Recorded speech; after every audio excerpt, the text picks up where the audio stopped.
창세기 49장 8절부터 12절까지 말씀을 한 절씩 교독하겠습니다.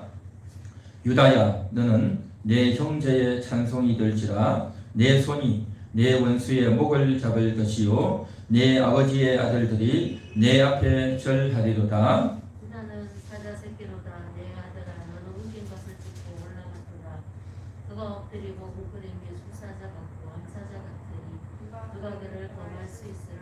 규가 유다를 떠나지 아니하며 통치자의 지팡이가 그 발 사이에서 떠나지 아니하기를 실로가 오시기까지 이르리니 그에게 모든 백성이 복종하리로다. 그의 나귀를 포도나무에 매며 그의 암나귀 새끼를 아름다운 포도나무에 댈 것이며 또 그 옷을 포도주에 빨며 그의 복장을 포도주에 빨리라.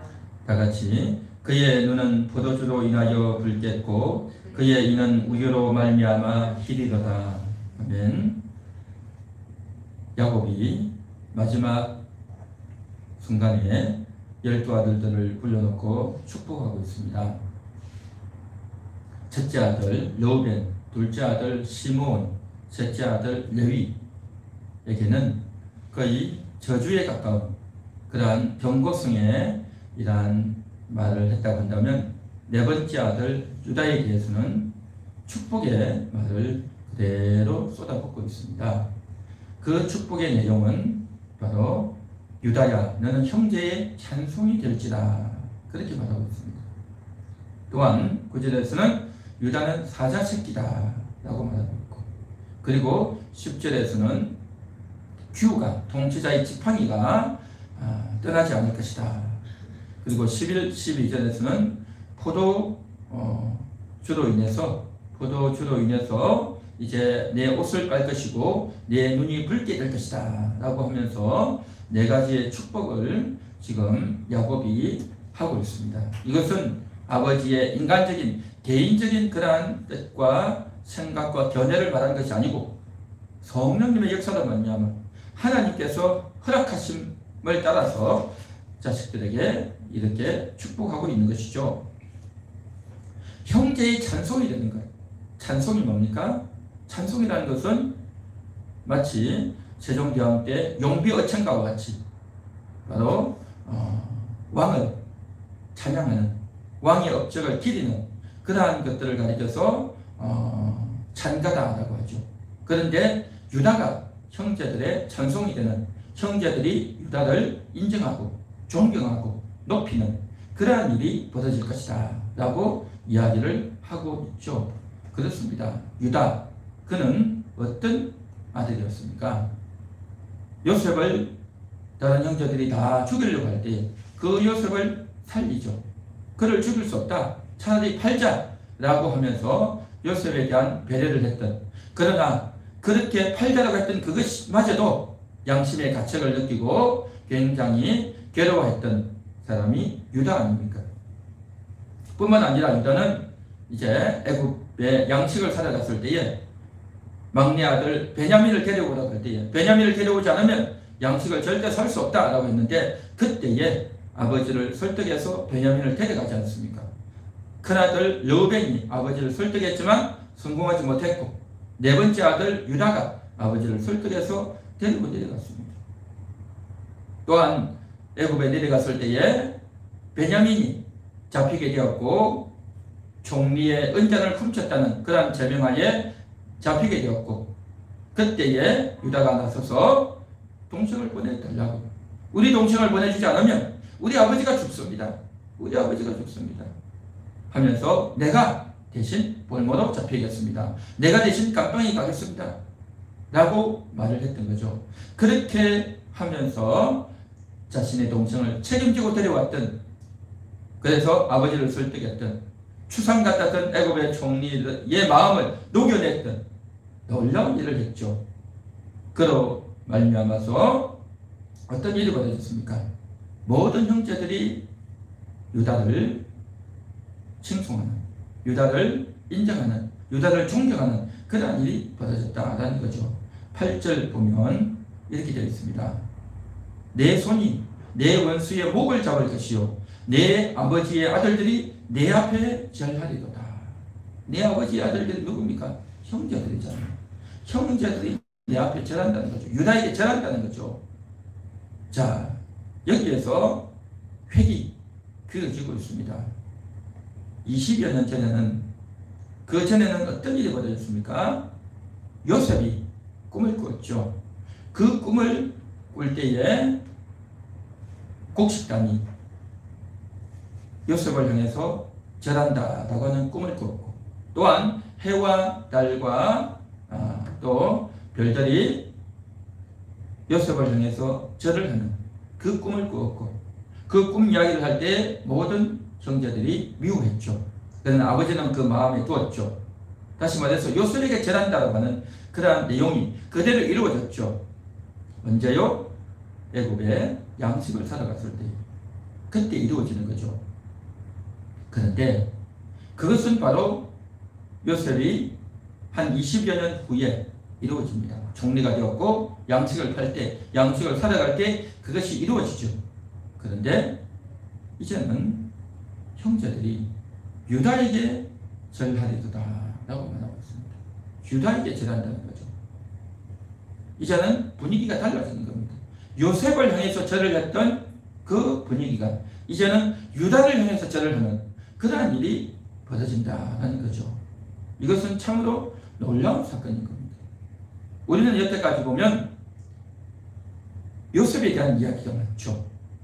요셉이 총리로서 이러한 일들을 많이 했고, 또 감옥에서 또 종으로서 고난을 많이 겪었던 그러한 스토리들이 성경에 많이 나와 있죠. 그리고 그가 믿음으로 살았고 하나님과 동행했고 하나님의 복을 많이 받았다라는 이야기들이 쭉 나오고 있죠. 그런데 지금 이 순간부터는 유다에 대한 관심이 유다에게로 흘러가는 그런 내용이 선언되고 있습니다. 유다가 했던 그 일, 그것은 너무나도 소중한, 너무나도 위대한 그러한 일이었다는 거죠. 내 아버지의 아들들이 내 앞에 절하리로다. 유다에게 절한다는 거죠. 그래서 유다를 인정하는 그러한 일이 벌어질 것이고, 그래서 유다가 형제들의 찬송이 될 것이고, 또한 나중에 실제로 이루어져요. 언제 이루어지느냐? 이스라엘 나라에서 나중에 왕을 세울 때 첫 번째 왕이 누굽니까? 사울이죠. 사울이 이제 하나님의 뜻을 이루지 못하고 불순종함으로 이제 사울이 전쟁에 나가서 죽죠. 죽고 나서 이 나머지 11지파가 다윗에게 나오는 겁니다.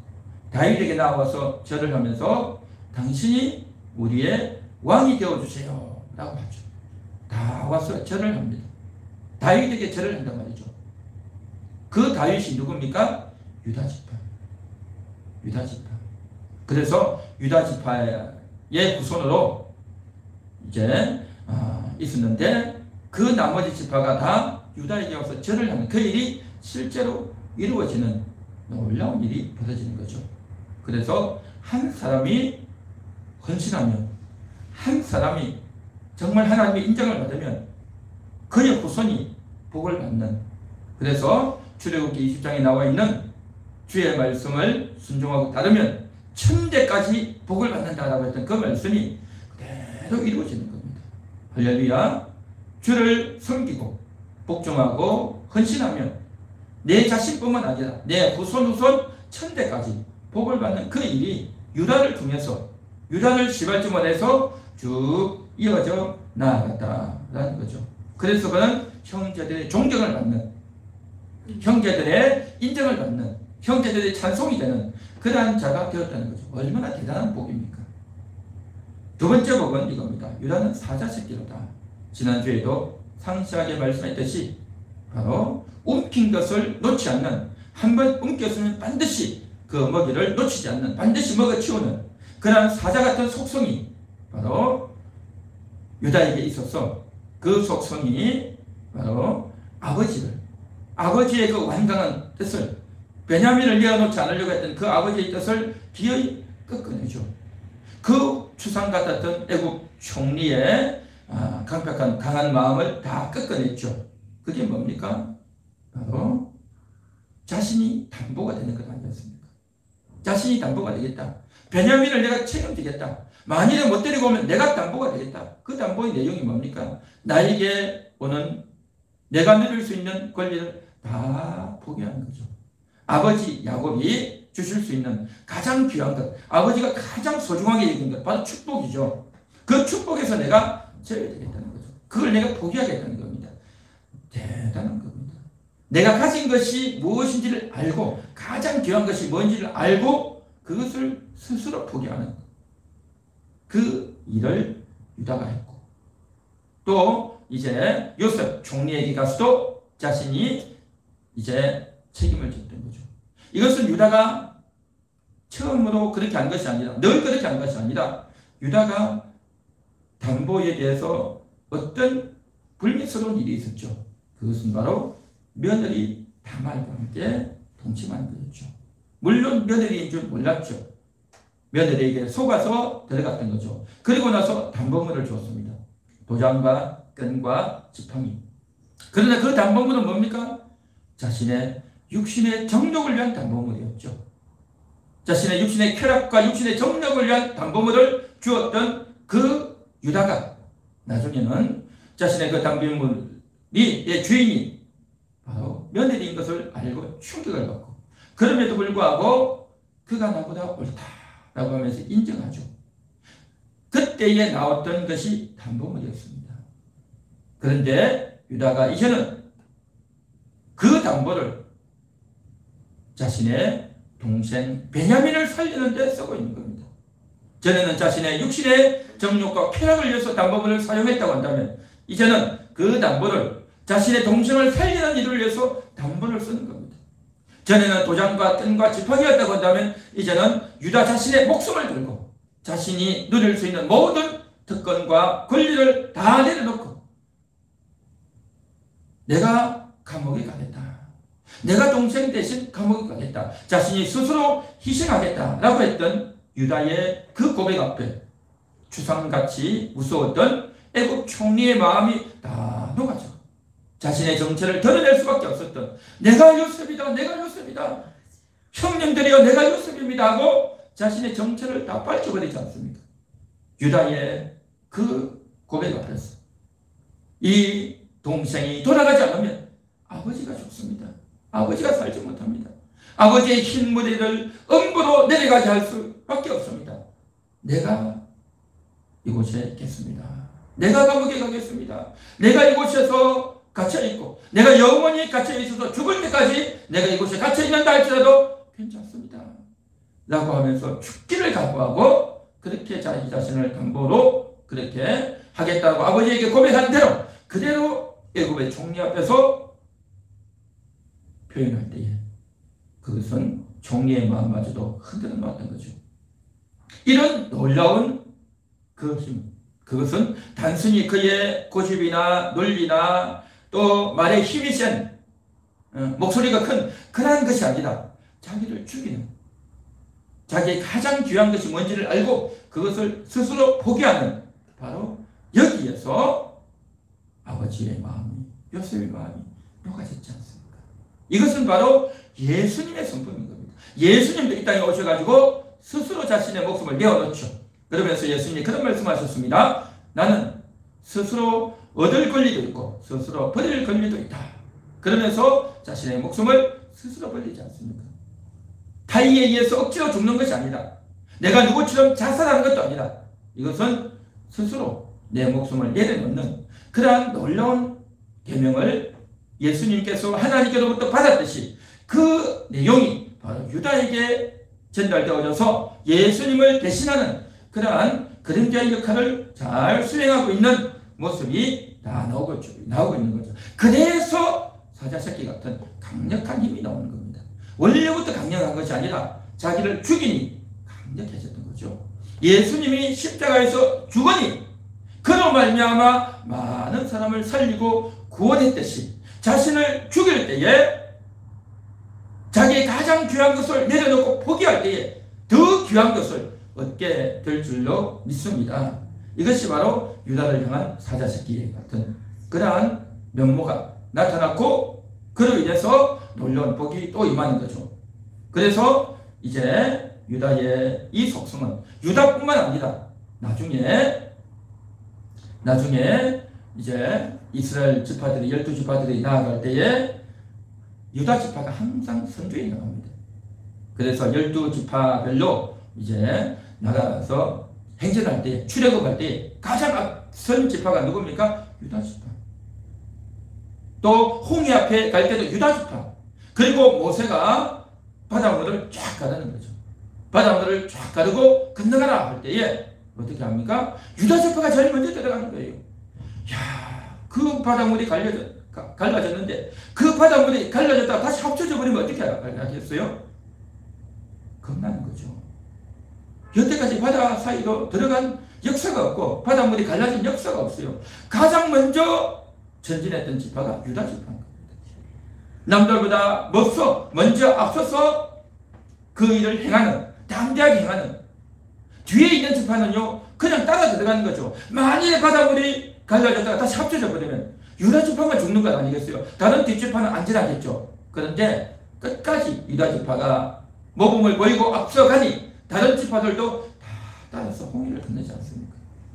광야를 지날 때도 유다 지파가 항상 앞들어가는 거.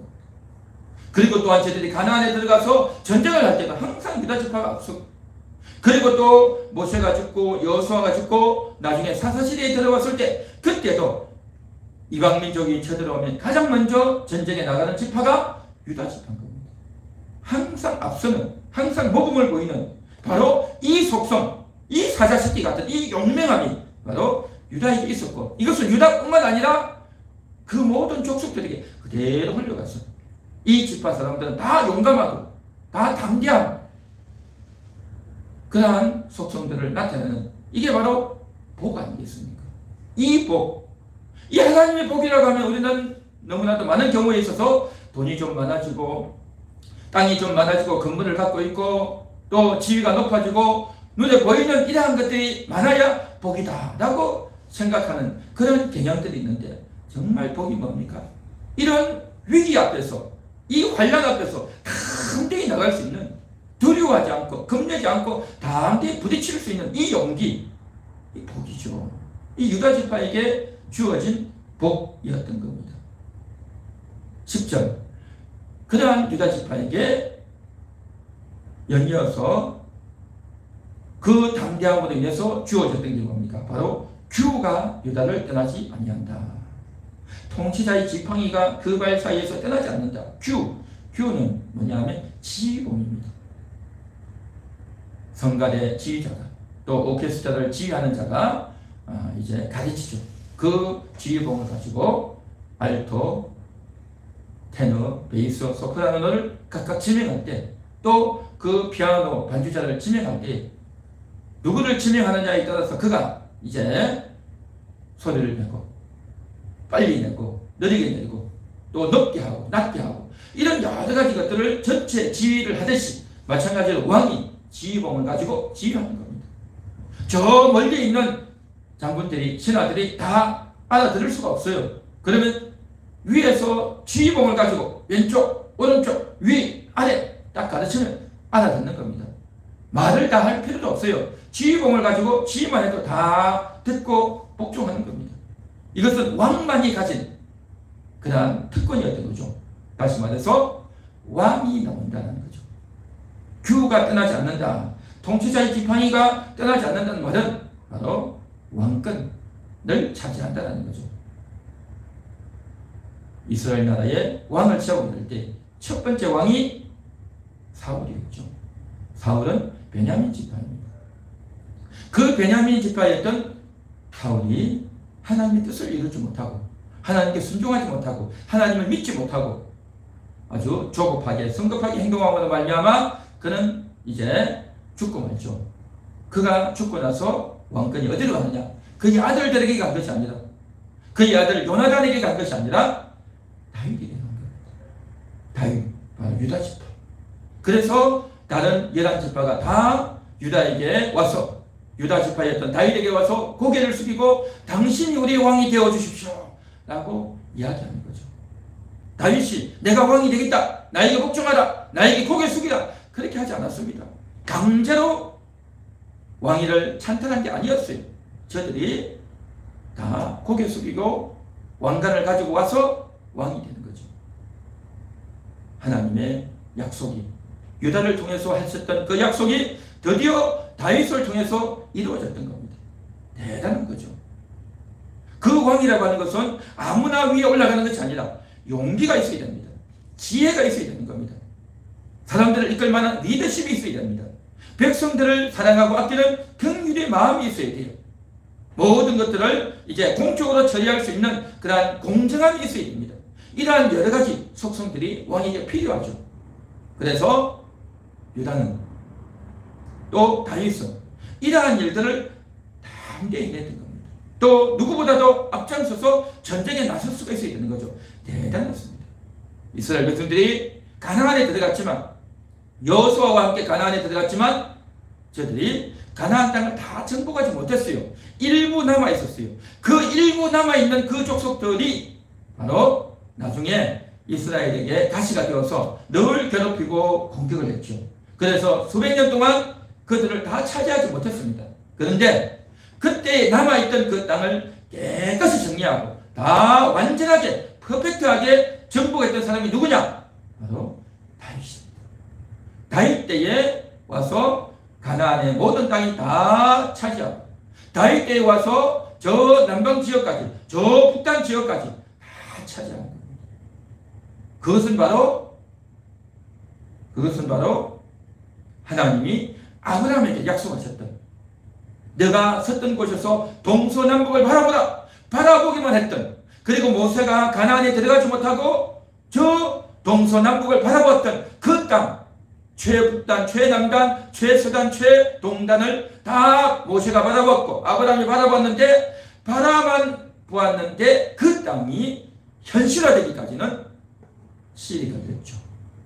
여호수아 때는 1분을 차지했고 그 최고의 확장을 다 이뤄낸 사람이 바로 다윗이었던 겁니다. 용감했고 그 용감은 그냥 겁이 없다라는 정도가 아니라 하나님을 의지하는 하나님의 능력을 받아서 하나님의 도우신 힘으로 바로 적군들을 다 몰아내고 최고의 영토를 이스라엘 최고의 땅을 차지했던 순간이 바로 다윗입니다. 그래서 다윗 임금하면 이스라엘 나라 사람들은 지금도 다윗 하는 거죠. 그래서 이스라엘 나라에서 최고의 영웅은 다윗인 겁니다. 그렇게 될 수 있었던 것 바로 뭡니까? 유다 지파. 하나님의 약속이 그대로 후손들에게 이어지고 때가 되어서 실현되어졌다는 거죠. 대단하죠. 그래서 다윗을 이어서 솔로몬, 르호보암께 비록 남북으로 나뉘어졌지만 계속 그의 왕위가 이어져 가지 않습니다. 이어져서 이제 왕위가 계속 이어지고 실로가 오시기까지 실로는 예수님의 별명입니다. 예수님의 가리켜서 기묘자라 전능하신 하나님이다 라고 했죠. 또 실로도 예수님의 별명입니다. 다시 말해서 예수님이 오시기까지 이르겠다. 다시 말해서 예수님이 오실 때까지 왕위가 이른다는 거죠. 그 왕위가 그대로 이어져서 예수님이 바로 유다지파에서 나지 않습니까? 그 유다지파에서 예수님이 태어나셔서 이제 많은 백성들을 구원하는 많은 백성들을 살리는 저들의 영혼을 살리는 많은 백성에게 복음을 증가하는 발판이 바로 유다지파를 통해서 왔다는 거죠. 그리고 그 예수님이 오시면 어떤 일이 벌어지느냐? 11절 보면 그의 나귀를 포도나무에 매며 그의 암나귀 새끼를 아름다운 포도나무에 맬 것이며 그랬죠. 포도나무. 다른 일반적인 나무는 뿌리를 땅에 박고 그 원줄기가 쫙 일직선으로 올라오죠. 일직선으로 올라와서 그 다음에 가지가 좌우로 이렇게 퍼져나가지 않습니까? 그런데 포도나무는 그렇지 않아요. 포도나무는 잘 아시다시피 나무가 그냥 휘어요. 막 휘기 때문에 그 가지를 위로 하늘로 향하는 것이 아니라 그것이 땅으로 휘인단 말이죠. 이게 위로 올라와서 땅으로 휘고 또 휘고 휘어요. 그러니까 한마디로 말해서 힘이 없어요. 갈대처럼 흩날리는 나무가 포도나무 아닙니까? 그런데 거기다가 나귀를 밀면 어떻게 되겠어요? 나귀는 좀 성깔이 있어요. 그래서 막 천방지축으로 뛰는 성향이 있어요. 메어 놓으면 자기가 막 뛰어버리면 그 포도나무가 어떻게 되겠어요? 안 되죠. 그래서 원래 나귀는 포도나무에 매는 게 아니에요. 그럴 때 나귀를 포도나무에 맨다. 이게 말이 무슨 말입니까? 이것은 바로 정말 그 정도로 포도나무가 많다는 거죠. 그 정도로 포도나무가 많고 그 포도나무를 통해서 이제 어떤 일이 벌어지느냐? 그 옷을 포도주에 빤다. 옷을 포도주에 빠는 사람이 어디 있겠어요? 그럼 포도물이 다 들어가지고 오히려 이상해지겠죠. 이것은 비유입니다. 실제 현실을 말하는 것이 아니고 비유인 겁니다.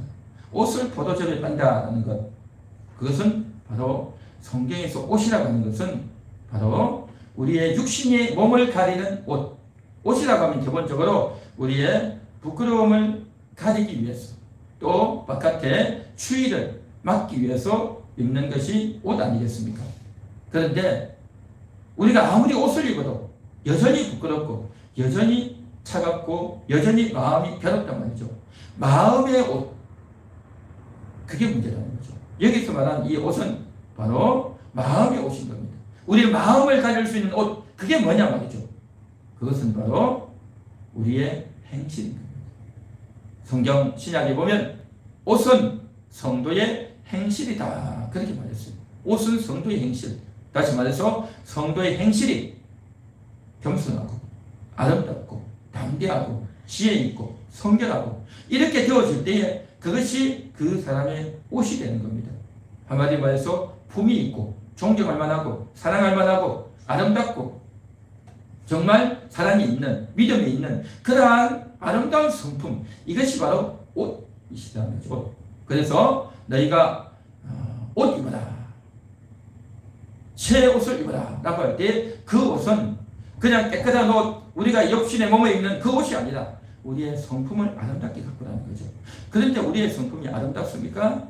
너무나도 부끄럽고 더럽고 형편없을 때가 많죠. 그 옷을 빨 수 있는 데가 바로 어디냐? 포도주. 다시 말해서 이것은 예수님의 피를 상징하는 거죠. 조금 전에도 우리가 성찬식을 하면서 포도주를 마셨지만 이 포도주는 예수님의 피를 상징하는 그런 거죠. 그 예수님의 피가 우리의 그 더러워진 마음을 씻고 깨끗게 해주시는 것입니다. 그래서 오늘도 우리는 그 예수님의 피를 마시고 성찬을 통해서 우리 마음이 깨끗해지고 정결해져서 우리가 달라지는 생각이 깨끗해지고 마음이 깨끗해지고 행동이 깨끗해지고 삶이 깨끗해지는 그런 삶이 예수님이 오시면 가능해질 것이다 라는 것을 유다를 통해서 지금 이야기하고 있는 것이고 그 유다의 후손으로 오신 예수님이 그 일을 할 것이다. 그래서 그의 눈은 포도주로 인하여서 붉겠다. 술을 많이 먹으면 눈이 빨개지죠. 붉어지죠. 그 말씀이 아니고 오늘 여기서 말하는 것은 그 포도주 예수의 피로 인해서 우리의 눈이 붉어진다. 예수님의 피로 말미암아 붉어진다는 거죠.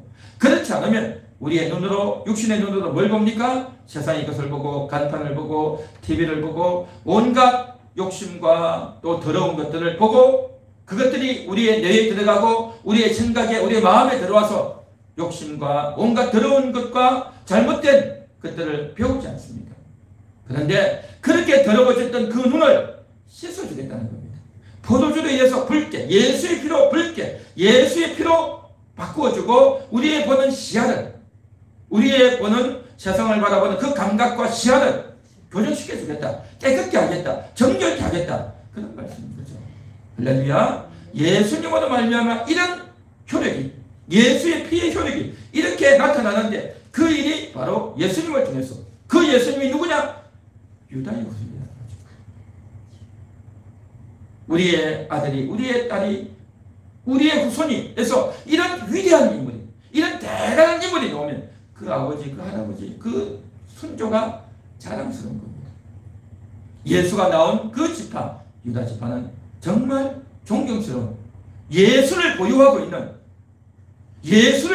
있는 지파다 하는 그런 자부심, 최고의 자부심 아닙니까? 그 복이 바로 유다에게 흘러갔다는 거죠. 그래서 오늘 이 시간도 우리는 이 말씀을 들으면서 이 말씀을 듣는 것이 복입니다. 복. 복은 뭐냐? 되어지는 겁니다. 이루어지는 게 복이에요. 우리가 이 세상에 태어난 게 복이죠. 또한 우리가 숨을 쉬는 게 복이에요. 여러분 생각해 보십시오. 내가 숨을 쉬어야 되겠다 생각하고 내가 숨을 조절할 수 있습니까? 숨을 쉰다고 내가 생각도 못하겠고 나도 모르게 숨이 쉬어지죠. 그런데 숨이 안 쉬어지면 어땠습니까? 못 살아요. 죽어요. 숨이 쉬어지는 게 기적이죠. 그게 복인 겁니다. 되어지는 것. 내가 생각하지 않아도 계산하지 않아도 자연스럽게 되어지는 게 그게 복이죠. 또한 우리가 이제 먹고 살아갈 수 있도록 옷을 입고 밥을 먹고 할 수 있도록 사는 것. 우리가 다 노력하지 않아도 하나님께서 채워주시고 우리가 그만한 실력과 건강과 노력을 충분히 하지 않았지만 그럼에도 불구하고 되어진단 말이죠. 복인 겁니다. 공부를 하는데 이해가 되어지는 것, 그게 복인 거예요. 어떤 사람은 그 이해가 안 되는데 어떤 사람은 이해가 되어진단 말이죠. 복인 거예요. 우리가 살아가면서 이해되어지지 않던 상식적으로 이루어질 수 없는 그러한 일이 이루어지는 것, 다 복인 겁니다. 차가 굴러가는 거 보십시오. 얼마나 대단합니까? 복이죠. 복. 또 우리가 병원에서 치료를 받는데 찢어진 부위를 꼬매고 또 이제 피를 막는데 전에는 피가 그렇게 흘러나오는데 병원에서 이제 꼬매면 그게 피가 멈춰진단 말이에요. 그게 기적인 겁니다. 그 피가 안 멈추면 어떻게 되겠어요? 의사가 치료를 하지만 그 치료가 이루어지고 몸이 고쳐지는 것, 그게 또 복 아니겠습니까? 이와 같이 우리가 살아가는 동안에 이루어지는 모든 것들이 다 복입니다. 하나님이 이루어주시는, 하나님이 다 되어지게 하는 것, 이게 복이다 말이죠. 그래서 그러한 복을 우리가 듣고 있는데 오늘 이 시간 이 말씀을 듣는 게 또 복이에요. 이 말씀을 듣는 게 복입니다. 하나님이 우리에게 주신 복이 많은데 그 종류를 다 헤아릴 수가 없고 올 한 해도 어떤 복을 주실까? 작년 한 해도 하나님이 어떤 복을 주셨는가? 생각해보고 손에 꼽아보면 너무너무 많죠. 그런데 이런 여러 가지 복이 크게 나누면요 두 가지입니다. 하나는 일반적인 복, 또한 두 번째는 영적인 복입니다. 일반적인 복은 우리가 태어나고 숨을 쉬고 또 하나님께서 우리에게 먹을 양식을 공급해 주시는 것, 또 우리가 위경 가운데서 건져지는 것, 이것이 복인 겁니다. 이 복은 모든 사람에게 다 주신 겁니다. 예수 믿는 사람이든 안 믿는 사람이든 다 주신 거예요. 그래서 일단은 자기가 노력하죠. 그것을 얻으려고 노력하고 공부하고 일하고 돈도 벌고 고생도 하고 날이 더워도 날이 추워도 또 속상해도 힘들어도 피곤해도 다 하잖아요. 그렇게 하면서 돈을 벌죠. 그래서 우리가 공급받고 살죠. 그러니까 사람들은 그렇게 생각합니다. 내가 노력한 거야. 내가 잘한 거야. 내가 머리가 대단한 거야. 내가 실력이 있는 거야. 내가 똑똑해서 그런 거야. 라고 하지만 착각입니다. 되어지는 겁니다. 하나님이 그것을 되어지지 않게 하시면요 절대 얻을 수 없어요. 성도에게도 불신자에게도 다 되어지는 거예요. 그런데 하나님을 믿는 자는 이것이 되어졌구나, 하나님이 되게 하셨구나, 그것을 인식하고 믿는 겁니다. 그러나 하나님을 모르는 자들은 내가 노력한 거야, 내가 똑똑해서 그런 거야, 재수가 좋은 거야, 운이 좋은 거야, 그렇게 생각하는 거죠. 똑같이 먹고 똑같이 건강을 유지하고 똑같이 일을 하지만 어떤 사람은 하나님께 감사하며 하나님을 인정하고 감사하는 사람과 또 어떤 사람은 다 내가 노력한 거야, 운이 좋은 거야, 재수가 좋은 거야, 그렇게 하는 거죠. 분명한 차이가 있죠. 그래서 믿는 사람과 믿지 않는 사람의 이러한 차이가 있는 겁니다. 그러나 오늘 이 시간 여러분들은 하나님을 믿는 분들은 좀 믿습니다. 여러분 믿습니까? 그래서 하나님이 일반적으로 복을 다 주셨지만 하나님이 주신 걸 모르고 하나님께 감사도 안 하고 사는 사람이 있고, 그러나 하나님을 믿고 하나님을 알면서 하나님이 주셨습니다, 하나님 덕분입니다, 하나님 감사합니다, 이 모든 것이 하나님의 은혜입니다, 할렐루야. 믿습니까? 이게 바로 믿음이라는 거죠. 한번 따라해 볼까요? 하나님이 주셨습니다, 하나님 덕분입니다, 하나님의 은혜입니다, 하나님 감사합니다, 올해도 주실 줄 믿습니다, 올해도 하나님이 역사하십니다. 올해도 하나님이 역사하십니다. 믿습니까? 네. 이게 믿음입니다. 그래서 이렇게 믿어지는 것이 복인 겁니다. 믿어지는 것이. 그러니까 복이라고 하는 것은요, 많아요. 너무 많습니다. 내가 다 발견하지 못했을 뿐이지 그것을 알고 깨닫고 믿어지는 게 복이에요. 어떤 사람은 안 믿어져요. 안 믿어져. 안 믿어지면 뭡니까? 복이 없는 거예요. 그러니까 안 믿어지는 사람, 하나님을 모르고 안 믿어지는 사람은요, 늘 뭡니까? 불평하고 억울해하고 불만스럽게 살아가요. 그런데 예수를 믿으면서도 그게 안 믿어지는 사람이 있어요. 그러면 어떻습니까? 자기가 노력하는 거예요. 내가 잘해야 되고, 내가 직장을 얻어야 되고, 내가 좋은 직장, 돈 많이 버는 데를 가야 되고, 그렇게 하고 있는 동안 근심과 걱정과 어둠에 매여서 살아가는 거죠. 하나님이 다 복을 주셨는데 그것이 안 믿어지고 그걸 못 오면 여전히 거기에 매여서 사는 거죠. 안타까운 현실이죠. 바라기는 하나님을 믿는 그러한 여러분 되시기를 축원합니다. 그 하나님을 믿으려면 어떻게 해야 되느냐? 말씀을 들어야 돼요. 말씀을 들을 때에 믿어지는 겁니다. 말씀을 듣지 않고 믿어지는 그런 경우는 거의 없죠. 하나님 말씀을 많이 들으시고 말씀을 많이 들음으로 많이 믿어지고 많이 믿어지면서 하나님을 더 의지하고 하나님께 더 가까이 하는 그러한 여러분 되시기를 축원합니다. 축원합니다. 이러한 것들은 다 일반적인 복입니다. 일상적인 복. 그런데 이 말씀이 정말 듣고 믿어지면 어떤 일이 벌어지느냐? 정말 이 말씀을 듣고 믿어지면 바로 그대로 시행합니다. 그대로 따르게 되어 있습니다. 그게 복인 거예요. 그게 복이다 말이죠. 하나님은 최고의 복을, 신령한 복을 우리에게 주십니다. 복은 누가 주십니까? 하나님이 주십니다. 한번 따라해 볼까요? 복은 하나님이 주십니다. 복은 하나님이 주십니다. 복은 하나님이 주십니다. 그런데 복을 받을 수 있는 조건이 되어야 됩니다. 그 복을 받는 조건이 뭐냐? 원해야 된다는 거죠. 원해야 되는 겁니다. 우리가 일상적으로 먹고 마시고 하는 그런 것들, 공급해 주시고 지켜주시고 이런 것들은요, 하나님이 다 알아서 해주셔요. 불신자들도 해주시고 믿음이 없어도 다 해주셔요. 내가 기도하지 않아도 하나님이 다 해주십니다. 그런데 그렇게 하나님이 복을 주시는데 내가 못 느끼고 있을 뿐이고, 그 복을 주시는데 복을 내가 이제 깨닫는 자가 있고, 또 복은 어떤 복이 있냐면 내가 그 말씀을 듣고 믿어서 내가 그 복을 받으려고 소원하는 또 그런 복이 있어요.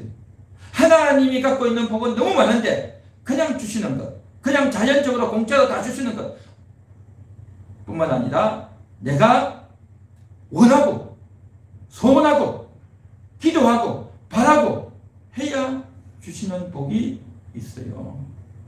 그 복이 있단 말이죠.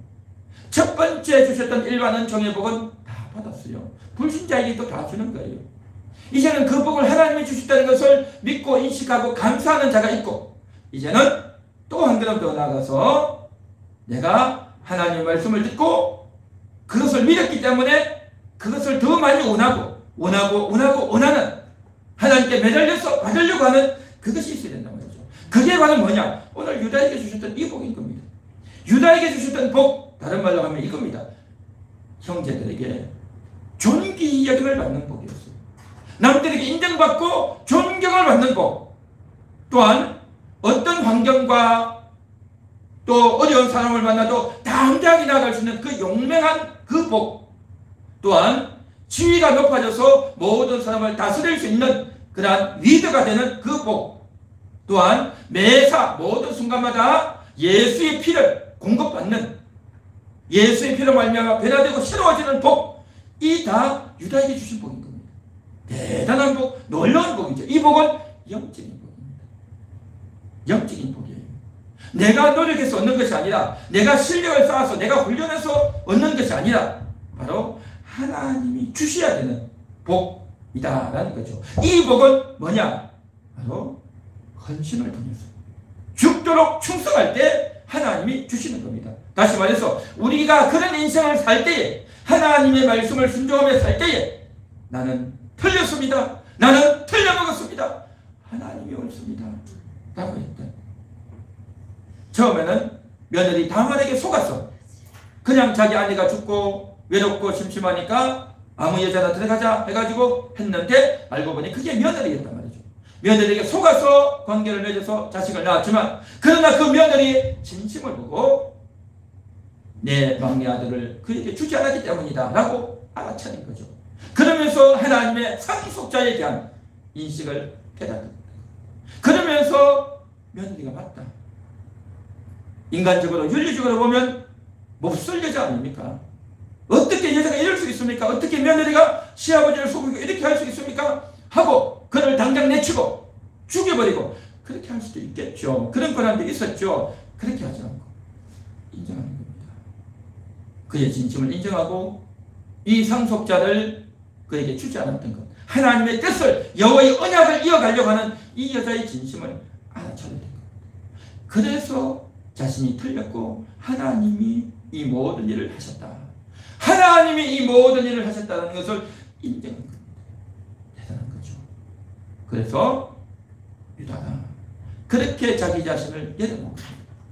헌신이라고 해서 무슨 어려운 일, 고된 일, 힘든 일, 불가능한 일을 이뤄내라는 것이 아니고 가장 결정적인 순간에 내 고집 버리는 겁니다. 내 자존심 버리는 거예요. 내가 틀렸습니다, 하나님이 옳습니다 라고 유다가 그렇게 고백하고, 그렇게 고백하고 나니 바뀌어진 거예요. 달라진 겁니다. 그러면서 아버지의 마음이 이해가 된 겁니다. 아버지 야곱의 마음이 이해가 되어져서 이제 베냐민을 놓지 않으려고 했던 그 아버지의 마음이 이해가 되어지면서 이제 자기가 담보가 되겠다, 담보가 되겠다. 그러면서 자신이 스스로 담보를 자처하지 않습니까? 그러면서 아버지의 마음을 얻고, 또 그러면서 애굽 총리의 마음을 얻어서 기어이 놀라운 일들, 불가능한 일들을 이루어냈죠. 그래서 이렇게 헌신했던, 자기 자신을 죽이고 자기가 얻을 수 있는 권한, 아버지가 자기에게 주시고자 하는 그 권한, 그 상속자, 그걸 내가 차지할 수 있지만 베냐민에게 저도 줬습니다, 다른 사람이 가져가도 좋습니다, 내가 아버지가 원하는 이 아들 내가 책임지겠습니다 했던, 자신이 얻을 수 있는 가장 귀한 것을 포기해버린 겁니다. 그러자 눈이 열려버려요. 영이 열려서 아버지의 마음이 보이고 점점 깊숙한 곳으로 흘러 들어갔던 거죠. 그래서 그것이 자기를 망치고 자기가 모든 것을 버린 실패자가 되는 것이 아니라 오히려 성공자가 되었던 유다, 이렇게 헌신했던 유다, 그 유다에게 하나님이 이 복을 주셨습니다. 그렇게 되어질 때에 형제들이 존경하는, 형제들이 유다를 찬송하는 그런 일이 벌어졌다. 내가 남에게 인정받고 존경받고 싶습니까? 그러면 내가 실력을 가지고, 내가 대단해서, 내가 예능 기능이 있고 똑똑하고 내가 뭘 업적을 남겨서가 아니라 하나님 앞에 내 자신을 내려놓을 때, 그때에 많은 사람들이 나를 존경합니다. 나를 존경합니다. 또한 그 용기, 그 담대함은 내가 죽어질 때에, 그 죽어질 때에 용기가 생기는 겁니다. 죽어진다는 게 뭡니까? 포기하는 겁니다. 내 목숨까지도 포기하는 겁니다. 내가 모든 것을 다 버리겠습니다. 그렇게 포기해봤기 때문에, 죽어본 적이 있기 때문에, 실제로 죽지 않았지만 죽음이 겁나지 않는 겁니다. 죽음이 겁나지 않아요. 사람들이 왜 두려워하고 겁을 내겠습니까? 죽을까봐 겁내는 거예요. 죽을까봐서. 사람들은 죽음의 공포가 다가오면 제일 두려워하죠. 그래서 회피하죠. 그런데 죽음을 두려워하지 않는 이것, 바로 그때의 용기가 생기는 겁니다. 용기가 생기고 담대함이 생기는 겁니다. 다윗이 그랬지 않습니까?